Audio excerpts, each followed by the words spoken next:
Hello, boys and girls, ladies and gentlemen. Welcome to Take the Black Live, the show where myself, Dan Selke of winnerscoming.net, and Mia Johnson of dorksideoftheforce.com, sometimes other guests, talk about all things fantasy, sci-fi, Game of Thrones, Star Wars, superheroes, Marvel, DC, the Inheritance trilogy by N.K. Jemisin, whatever we happen to be interested in that day, as so far as it falls under this umbrella of things nerds tend to like. Hey, everybody watching. Hey, Julie. Out of curiosity, good morning. It's 4 p.m. here. What time is it in Australia when you watch these? I know you've told me that before, but I have forgotten. Mia, do you know off the top of your head what time it is in Australia? No, not off the top of my head. No, me neither. Not without a Google search. Thanks for joining us, everybody. We have a good amount of things to talk about today. News of all kinds, impressions of all kinds. Pertinent information you got to know of all kinds. And we're going to start with, obviously, they announced some more Game of Thrones spinoffs on the way. Or it was leaked, or I mean, HBO didn't announce them formally.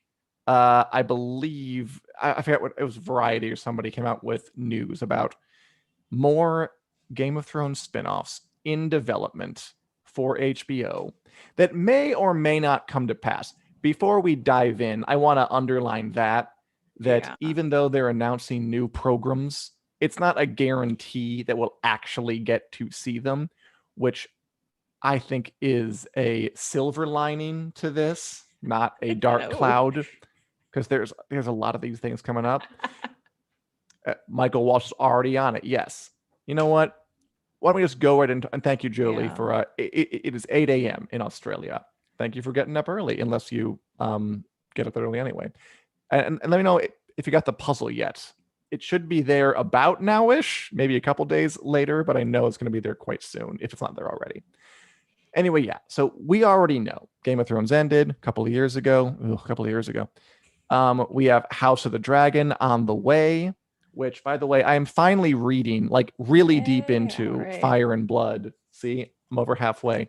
And I'm at the Dance of the Dragon part, and it's good. Like, there's a reason I enjoyed A Song of Ice and Fire, and this definitely gives me that sense of intrigue and danger and fun and layered character storytelling. I enjoy it. I'm enjoying this book, and I'm going to be an expert on what exactly will happen in House of the Dragon by the time I'm done. So we got that on the way. We've also heard, again, not like announced officially, but heard from reputable sources that we're going to get an adaptation of Tales of Dunk and Egg. We've heard that we're going to get an animated drama of some kind that may or may not be A Song of Ice and Fire redux. I have no idea, really. We may or may not get a Robert's Rebellion show. So that's like 4 spinoffs already, one of which is definitely happening, and 3 of which are like in development, which could mean anything from somebody threw the idea out to they're like actively courting writers and directors and stuff. So now there are 3 other versions, and Michael Walsh is already on it, that they're going to make. And let's start with a show called 10,000 Ships. All right, Mia, so this segment, unfortunately, may be a lot of me giving little synopses for what these will be about, and you reacting to whether that sounds interesting, and all of you reacting out there watching. Yeah, I think that's the only way to do it, because all of these tales seem quite new to me. You know, I was browsing through what we were going to talk about today, and I'm like, oh, this is something else. But I'm happy for you to kind of dig a little bit deeper, tell me what it's about. I can fill it out, and then that's tell you how I'm feeling. By the way, and Julie has a really piercing comment. I love all these spinoffs, but it really makes me wonder why George R.R. Martin has agreed to all of this, given the convincing it took him to agree to GOT. I can answer that, Julie.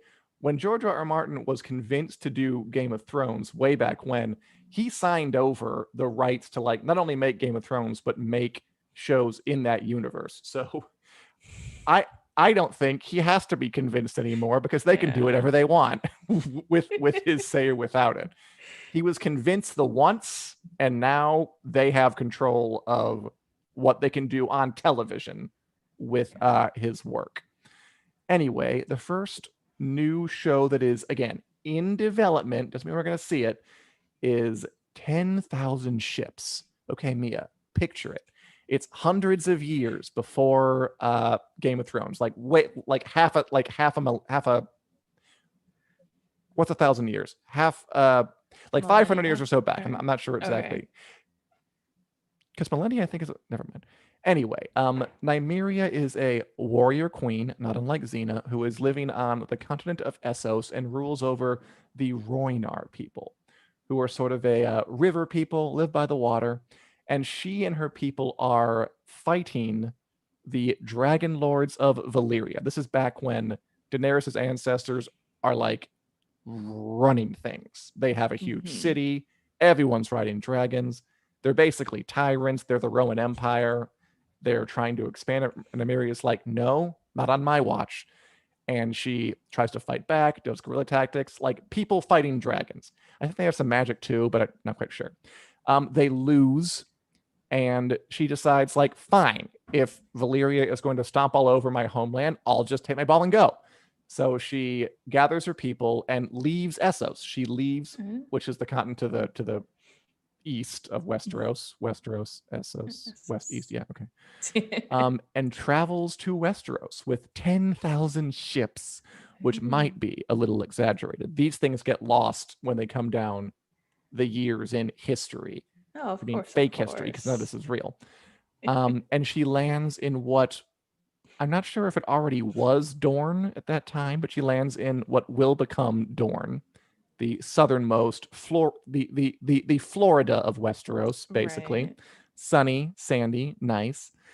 And as a kind of a symbolic gesture that this is her new home for her and her people, she sets fire to the 10,000 ships, being like, this is where we live now.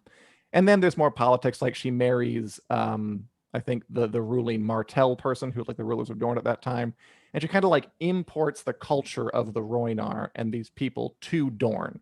And she institutes things like the firstborn child inherits, not just the firstborn male, so it's male or female under her rule, which is what Dorne still does to this day. And she just becomes this huge, important historical figure to Dorne. And her story is this whole, fighting dragons, fleeing with her people, and finding a new home in Dorne. What do you think, me? Does that story sound like a story worth telling? You know, hmm, it's Oh, interesting. It's good. an interesting start for sure. I think the whole who's this Nymeria could be an interesting Nymeria. character. I think it's kind of like a broad history for me to be like, it sounds interesting because, it's kind of just a migration story. Whereas if I Mhm. kind of knew like maybe some more specifics about it, like what the battles were like, what the dragons were like, um, I think it would take me some more convincing.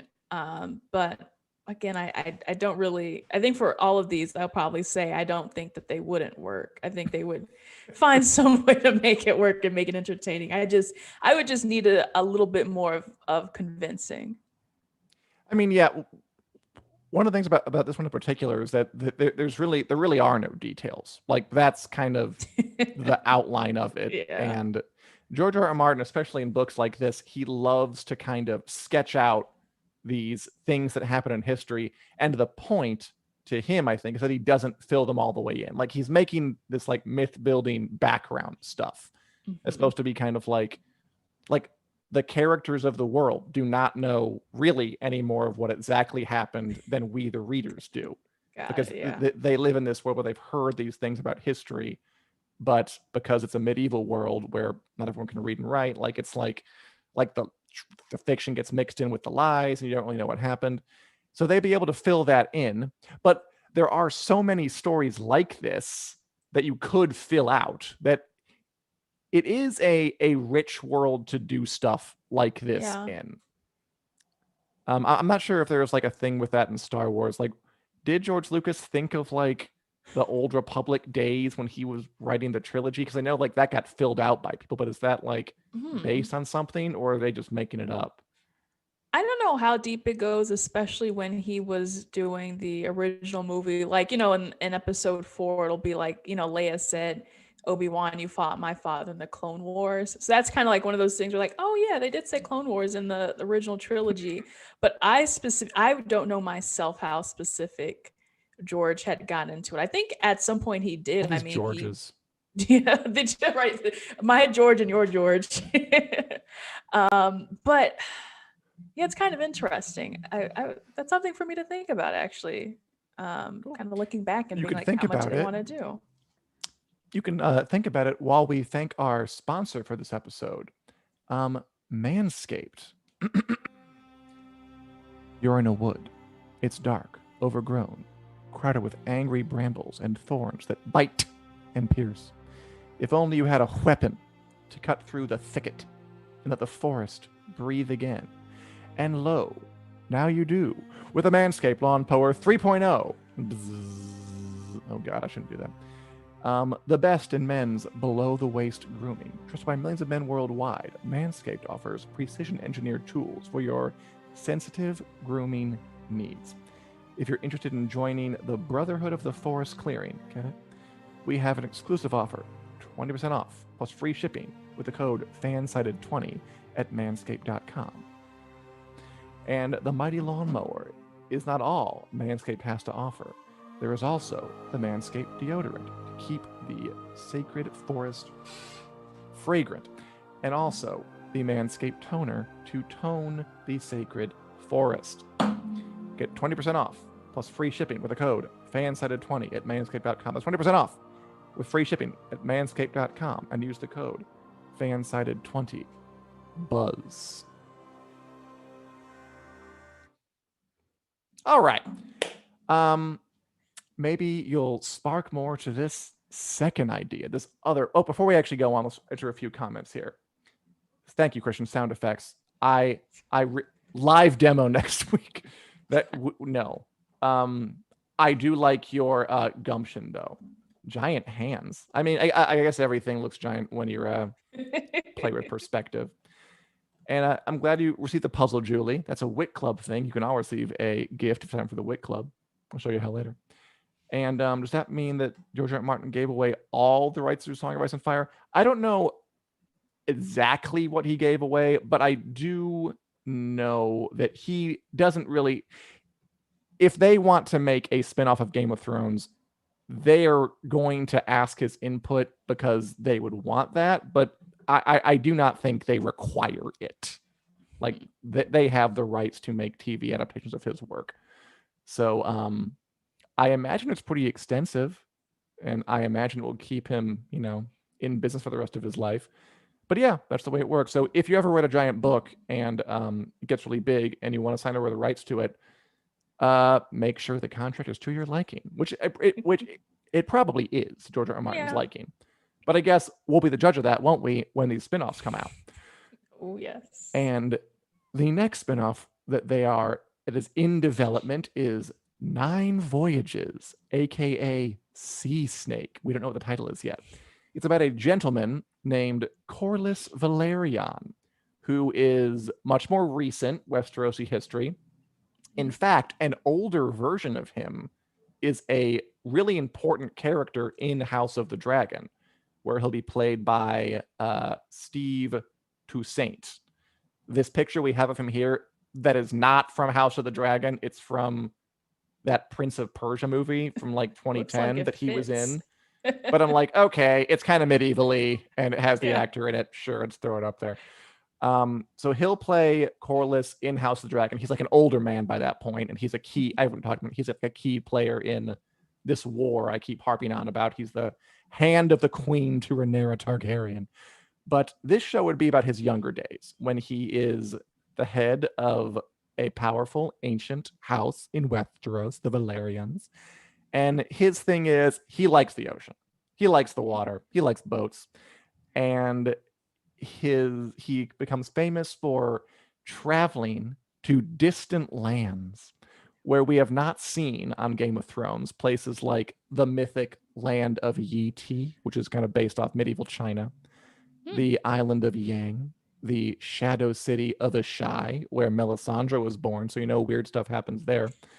And just goes out there in his boat, just goes further than anyone has before, brings back all kinds of crazy spices and silks, gets like filthy freaking rich.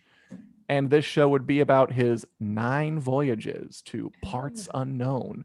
What would he have seen on these daring voyages? What wonders would he have beheld? What secrets of the universe and the world would he have gleaned while he was exploring beyond the bounds that other people, explorers, were wont to go? Mia, what do you think of the 9 voyages of the sea snake? I'm liking this. And this looks like what Michael put as his number 1 pick for these upcoming potential spinoffs.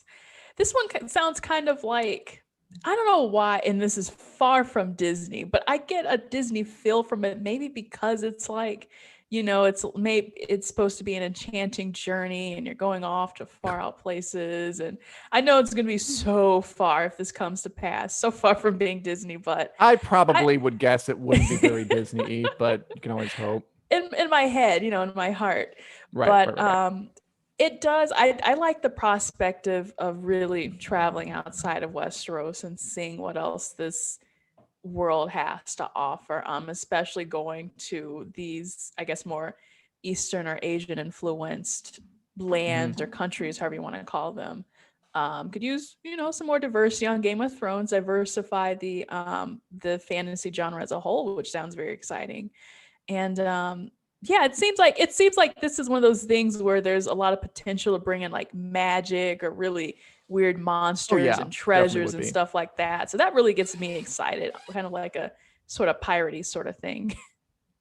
Yeah, a very pirate type Game of Thrones show. Yeah, it sounds interesting to me. And I do wonder if they're thinking of this one because they want to do like the Marvel DC thing where things cross over. And like I said, like this guy does cross over to House of the Dragon, where because this show would be him in his younger days. House of the Dragon as he's older. I think he's like one of the 4 characters that actually survive the war too, and like come out the other end of it. Like most people die in that story. I know it's spoilery, but like you might as well get used to it now. And I wonder if that's part of it, and it's tricky for them because they can't, or at least not without like really stretching the bounds of this universe, like make multiple shows at the same time, unless they really want to like draw fan ire the way you can do like, Marvel comics run concurrently all the time or whatever, and just like make different shows about them. But that doesn't really work for Game of Thrones. And I hope they know that. And I hope they recognize that, like, don't try and force it. And that this might be a maybe a potential solution to that. If they just have to have crossovers, make a show about the guy in his youth and then do House of the Dragon. I don't know. Yeah. This one I would be excited for sure. I don't even know the character. Yeah, I mean, again, we'll talk about him plenty when House of the Dragon comes up. And finally, and I will answer your question, Julie, after we do the final one, because why not? This one we don't really know anything about. It's a show called Flea Bottom, and Flea Bottom is like the working class district of King's Landing. We've been there. Like a Gendry grew up there. Davos Seaworth, remember him? Like the kindly smuggler who was hand of the king to Stannis Baratheon. He grew up there. That's kind of all we know. It's called Flea Bottom. It's set in Flea Bottom. I have no idea what it'd be about. Like a workplace sitcom, maybe. Yeah.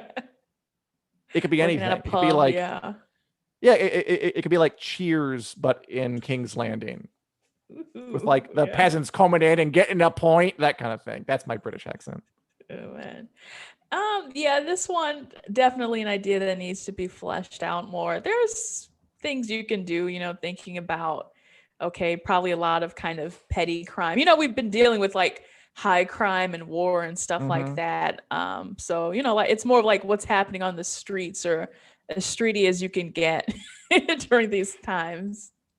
Yeah, it definitely is a weakness of Game of Thrones that it's pretty much all concerned with the high lords and ladies and what they're doing. Like you don't really, there are some characters who like, at least like Davos is like born a commoner, but by the time we meet him, he's like up there.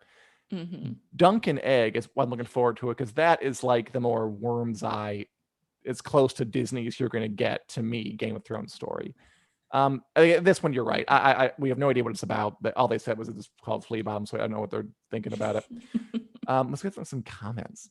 When do you think we will see some of these? 2022 or further off? I would say definitely further off. I would say House of the Dragon 2022. Like I think that's locked in. I believe they announced coming next year, like a month ago or something.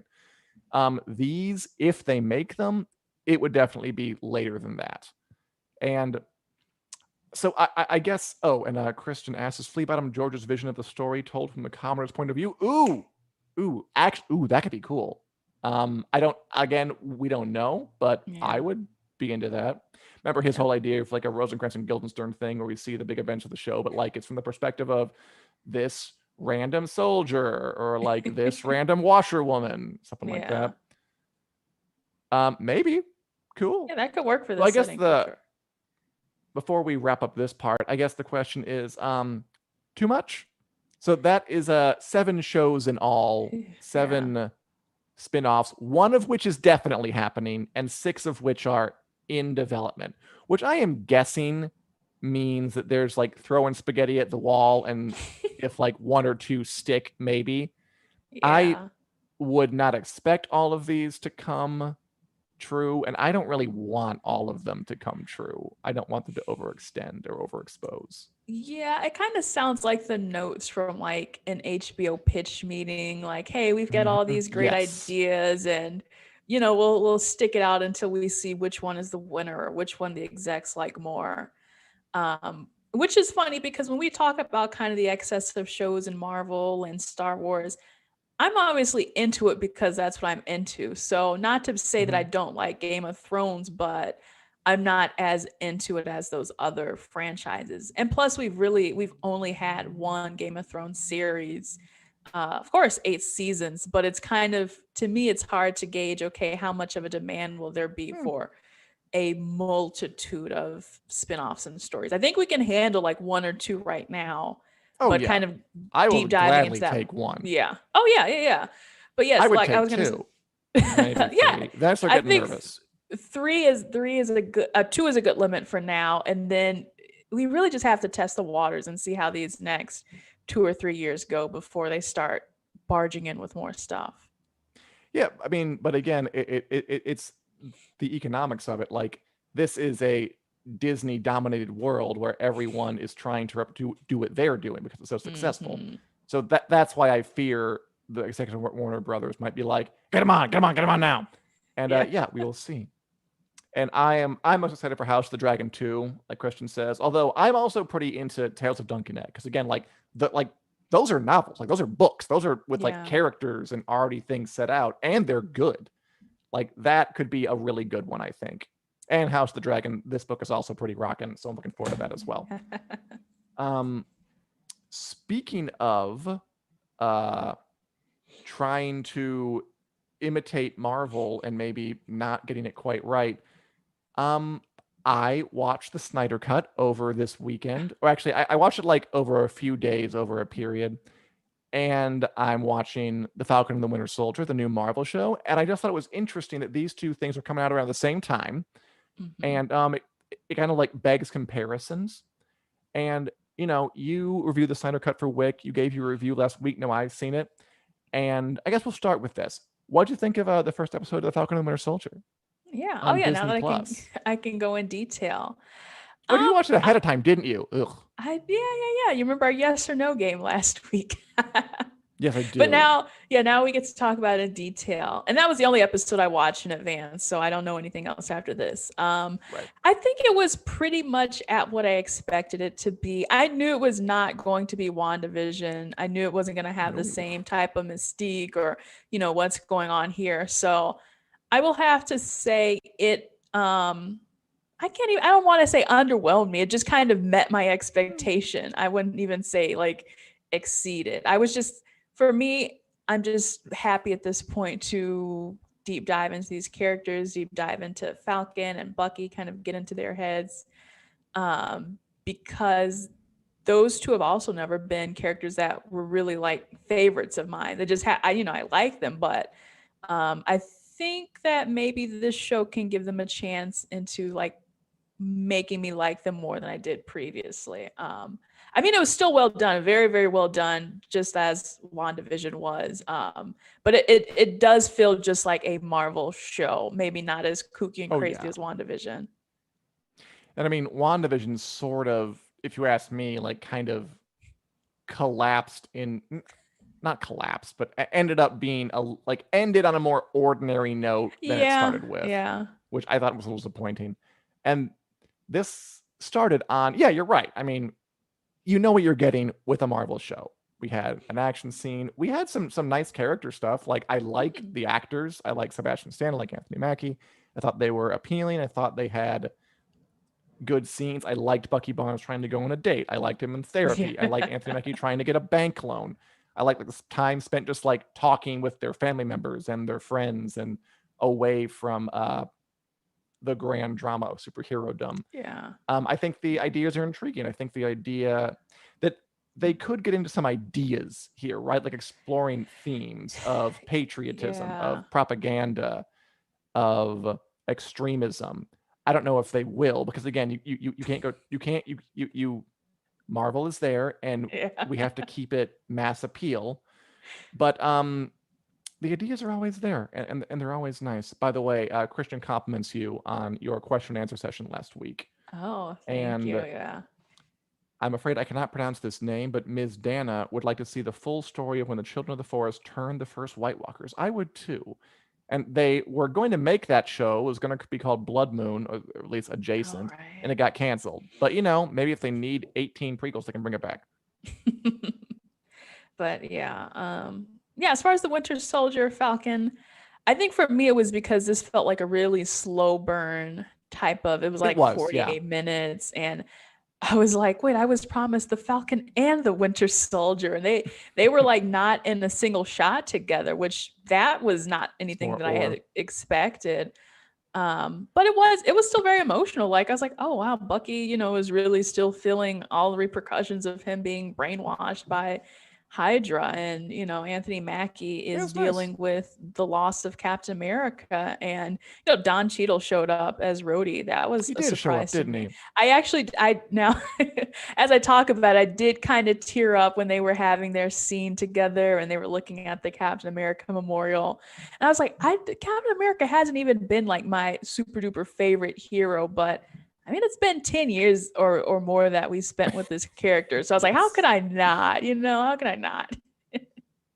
I have to answer this. As Christian asks him, why does it appear they hired Robert Englund of Freddy Krueger fame as the new Captain America at the end of episode 1? He did look a little blocky in that mask. I'm not sure quite how to describe it. Like, yeah, he's got just look a little strange. Squared. Someone said he looks like who was that, Mr. Fredrickson or whoever from Up, the old man with the really squared jaw. Yeah, I mean, yeah, definitely that's discount. Cool. Yeah. Well, what's cool about it? The idea of I was saying like that's cool. The idea of a government sponsored symbol and superhero versus the folk who came about it naturally. Like, I wonder what they're going to dig into here. And you know, it's a TV show. Like, I agree with you that it was a slow burn, but I mean, if you have 6 episodes to play with, I think that's fine. Like, oh yeah, you couldn't do that in a movie. You couldn't take your time like this. So yeah, like, try something new. It's not like WandaVision new, but they are doing a bit more of like Marvel as a ordinary like personal drama, which I'm interested in seeing where it goes. I will say though, it is interesting when they brought up this you know, new Captain America, because it was like, okay, well, technically, if you think back to the original Captain America, he was just a symbol and he was a poster boy. He was, and it wasn't until he like went off on the missions and stuff like that that he kind of became his own thing. So it's like, well, in some regards, sure, they can, you know, recast him or do whatever they want to do. But also, I was thinking about this, and this might be me being a little too nerdy, but I was like, okay, we all were talking about Anthony Mackie or the Falcon becoming the new Captain America. And they kind of alluded to this as well in the series, like, oh, aren't you going to become the new Captain America? And he's like, no, I can't accept the shield. When technically, I can't recall in the MCU a time where like a mantle has been passed down, except for Black Panther, which is more of a tradition. So I was kind of like, why would they expect Anthony Mackie or Sam Wilson to become Captain America when he's always been the Falcon? Like the Falcon is his thing, you know. Iron Man is Tony Stark's thing. Winter Soldier is Bucky's thing. So that was kind of like, the more I thought about it, the more I was like, It is kind of condescending, isn't it? Like, you get to be Captain America. Like, I'm the Falcon. Yeah. Are you saying my wings aren't good enough for you? Like, what? But perhaps we'll get into that. I thought it was good, and just watching it close to Justice League, it showed like how very, very different these two visions for what a superhero thing should be. And again, I'll say first of all, I liked it. Like I enjoyed watching it. It definitely had more of an authorial intent behind it, you know, which it was always going to. It's this movie is called Zack Snyder's Justice League, and it is Zack Snyder's Justice League. Oh yeah.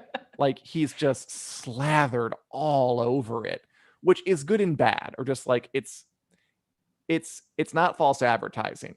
Like it's indulgent, it's over long. The only colors are like brown and gray. Like the characters all curse for no reason and are way too gruff and mean. There's so much slow-mo, but that's also kind of charming. I don't know, if you go into it thinking that that's what you're going to get. Like, do you know what I mean? Yeah, it's like, I guess the people coming into this probably knew what they were coming into. And again, I feel like I've been saying this a lot. The first half of the movie and then the second half of the movie feel like night and day, where the first half to me was the very slow build. Maybe I just have no patience.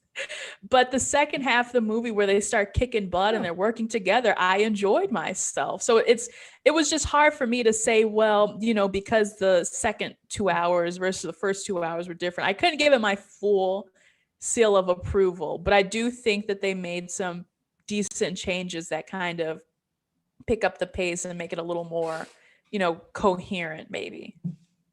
I mean, speaking to someone who didn't see the original and coming into it, I mean, I thought it hung together more or less. I mean, mostly it's like it was the best version of that movie that could have been made. I'm still not sure that movie was all that good a movie, because I mean, you know, it's like, so we didn't have an Aquaman or a Flash or a Cyber movie before this. Yeah. So that was the introduction of those characters. I felt that, like, it was definitely, even at 4 hours, it was scrambling to try to like get these folk together. And some are better than others. Like Aquaman, I thought was had like the least impact on me. He didn't really do a whole lot. I liked the Flash. I liked Ezra Miller as the Flash. I thought he was endearing. Cyborg was very gruff and broody and sort of surly, which, like, Batman was also gruff and broody and surly, and Wonder Woman was also kind of gruff and broody, and Aquaman's also kind of gruff and broody and surly. Yes. Like, he likes that type, definitely. It was a little monotone at times. Yeah. I was joking because I was like, at times I was thinking to myself, I liked Ezra Miller's Flash, and he's, you know, kind of cheeky and, you know, has these puns or jokes every now and then. And he was vulnerable too, though. Like he had moments of like kind of he connected with his dad, and I enjoyed his performance. But I was gonna say, at some points I found it like a little, like maybe too cheesy or a little off-putting. And I was like, you know why? I think it's like because his personality has to overcompensate for everyone else who doesn't have a personality or who just kind of has this flat, like, I wish that Cyborg, you know, he's kind of like a teenager, a young man, whatever he is, and he acts like, you know, like Stanley from The Office. I'm like, come on, I want to see some personality with these characters. And Ezra Miller is like, you know, using his bandwidth to kind of overcompensate for everyone. I think Jason Momoa was kind of good with him, the back and forth a little bit. But I was definitely like the Batman and Cyborg, and sometimes Wonder Woman could definitely use like a personality upgrade. And again, like, that's what you get with Zack Snyder's Justice League, right? Like he made it clear this is just everything he loves in a 4-hour sprawling thing. Like that epilogue can go, why is it there? Yeah. I didn't really get the Superman fights them all fights. I thought that seemed like padding to me. Like you could have probably just like cut that out and That just was in the moved on. original though too, and I still don't. That to me as just as a choice altogether in the plot, I still can't get behind. But hey, it made it in both cuts, so I can't say anything. But again, it is what it is. He got his thing. Yeah. I frankly don't agree with the people who are like, restore it. Let's have it bring back. No. I think it's interesting he got to do this. I'd prefer we try and go for something with a little more variance in tone, or like get some of their voices in there.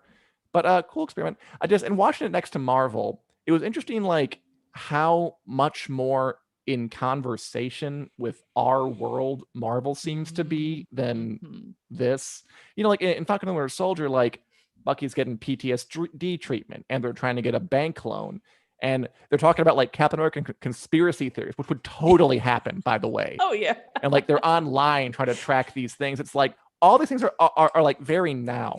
And then the Snyder Cut's like in fully in its own universe, where it's just kind of these super beings having it out against alien monsters, and there's not really a whole lot of we are here, which is sort of DC's thing, which so I guess it fits more or less. But interesting time for superhero stuff.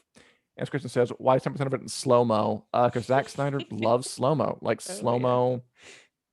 He saw it once as a child. It got in there. He fell in love with it. He's still in love with it. He wants to marry it. And that's just his jam. Adores it. But before I go, it's like some of the lines, like, I think that at one point Cyborg actually said, like, fuck the world. Which is like, it's that's not like quite as edgelord cringe as we live in a society, but it's not far. Yeah, I wish I could go back in there and just kind of like script doctor some of those characters. That would just, make me feel so warm inside. My favorite, what was laughing at me for a while was one of them said like they were getting ready for some kind of, I think they were going to like one of the bases, and so like time to get dressed in like superhero outfits. And Cyborg stinger was, I'm always dressed, and he takes off his shirt to reveal like his cyborg things. It's like that has the cadence of a badass line because because the scene ends, but like that's what you think sounds badass. Okay. Yeah. There were a bunch of those moments, like or the one when Cyborg was really hitting it for me this way, like where he picks up Aquaman. Aquaman just goes like, "My man," like it's just flying through the air. I need like the Dan cut of like the Dan compilation of most funny Snyder Cut moments. But again, like I enjoyed these bits. I'm not sure in the way that they were supposed to be enjoyed exactly, but I liked it. I'm glad I watched it. That's good. I'm glad it's over. I hope we move on. I think let's all do it. Okay. And by the way, Julie said you're watching The Walking Dead, which is in its kind of extra season 10 episodes. Julie, do you think those are was really well done? I did hear it was very well done, the most recent one. Do you feel like these are useful to you, these extra episodes, or do you feel like they're padding? Because I know that they're kind of they filmed 6 extra episodes in quarantine to bridge the gap between that and like the actual final season they're going to make, which was an interesting strategy that I don't think anyone else had tried to do. Maybe I should pick The Walking Dead back up for its final season. Oh God, should I? That would require a bunch of catch up. Maybe I will. We'll see. Yeah, that's a lot. I watched anything else, Mia? I got screeners for The Nevers and Shadow and Bone. Looking forward to that. Oh, Shadow and Bone. Yeah, I got the Never screeners. I'm gonna watch that tonight, and I'm excited for it. We should have some fun coverage on Winter's Coming, shouldn't we? Something extra special on Friday, and hopefully that'll be out next week. But yeah, otherwise that's kind of just what I'm looking forward to watching right now. I've been doing just a lot of like watching streams on YouTube. So whenever I think Oh, back, I'm like, sure. what have I been watching? I'm like, oh, I've been watching people play crap on Twitch. So that's me. Yeah, can't go wrong. I am watching that QAnon documentary on HBO Oh Max, God, Into the Storm, which how was looked pretty that? good. It's good. It's like all interviews with actual QAnon people, and just the confidence Oh, to say the stuff they say with like unblinking like normality is interesting. That's fun. that's Um, Captain America we, on the moon, huh? Captain America. Yes, exactly. We talked a lot about stuff already, but just okay, Christian, about the WiC app shutting down. Apparently, they were shutting down a bunch of apps to consolidate into a bigger fan-sided app. So I get your information on that. So I do not think it will be coming back, unfortunately. But there was a fan-sided app, and there's always WiC in your browser. I'm sorry about that. Some other quick news hits that a bunch went on today. This is what I'm talking back about. Disney Plus prices go up on Friday, so make sure you lock in your yearly subscription on Thursday. I think Warner Bros. Movies going back to the theaters, 2022. Yeah. That's nice. I suppose it's nice. I still think they made the right call releasing everything straight to HBO Max. I really For do. now, I yeah. think it was already borne out, but I suppose it's fine going back to theaters too. God, I'm looking forward to theaters again. I want to see them so bad. They're making a Hawkeye spinoff, even though that show isn't even out yet, because that's how far ahead they are thinking. That's I why know. HBO wants to make like 18,000 Game of Thrones spinoffs. They're like, they're making those things that aren't even made yet. Oh yeah, yeah. And gosh, even the what's that? Black Widow, they moved that down to July, which Oh, and that's going to it. yeah, I was surprised. I was Disney like, Plus. I knew it had to come eventually with Premiere Access. I knew they had to do it eventually because they can't hold on to this film forever. I said on Twitter, maybe this film doesn't even exist, and that's why they keep pushing it back further and further, and they're scrambling. But no, I think for real, they've just been really trying to wait it out to see like when is the best point where they can maximize the profit by getting butts in theater seats. So people are getting vaccinated now. Movie theaters are kind of really opening up again. So I think they were like, okay, this is our best shot. They're probably bleeding money anyway, just sitting on this. So they're like, okay, we just have to put this out now. It's now or I never. don't think Disney is bleeding money. Well, I think in the smallest of didn't senses, pass like 100 million subscribers on Disney Plus, and the service like a year and a half old. yeah, but I mean, just think about though, this could be a Disney billion is like dollar hooked movie. up to an IV of money, and it's like getting pumped into its body. It is pumping money into its body. Okay, sorry, go ahead. Yeah. But no, I think they will take a hit. I think they wanted this to be another $1 billion movie. That's definitely not going to happen anymore because it's both, this hybrid Premiere Access, and then who knows still if everyone will want to go to theaters in the summer. That's a wish and a hope, but yeah, it's a different ball game. But I think they just had to concede at this point. Yeah, but would watch at home if you want to. And Julie, I'm glad that you're finding Walking Dead diverting. And I may pick it back up because it is going to be the final season. So now that I know there's an ending, I know that there's a finite time I'll be able to watch these things and go on forever. And that is about all we're going to talk about today. Thanks for watching, guys. If you want to, I'll leave a link to the WiC Club information here. If you want to see who can win extra prizes, extra articles, extra vidges. And if you want to, we are also available in podcast form, wherever podcasts are downloadable, like Google Play or iTunes. And we'll be back here on the WiC Facebook page and YouTube channel next Wednesday at 4 p.m. Central Standard Time, 8 a.m. Australian Time, whatever province Julie is in, for more discussion of fantasy, sci-fi, TV, movies, British accent impressions, cyborg reenactments, whatever is most pertinent to your day. Thanks so much, and have a lovely week.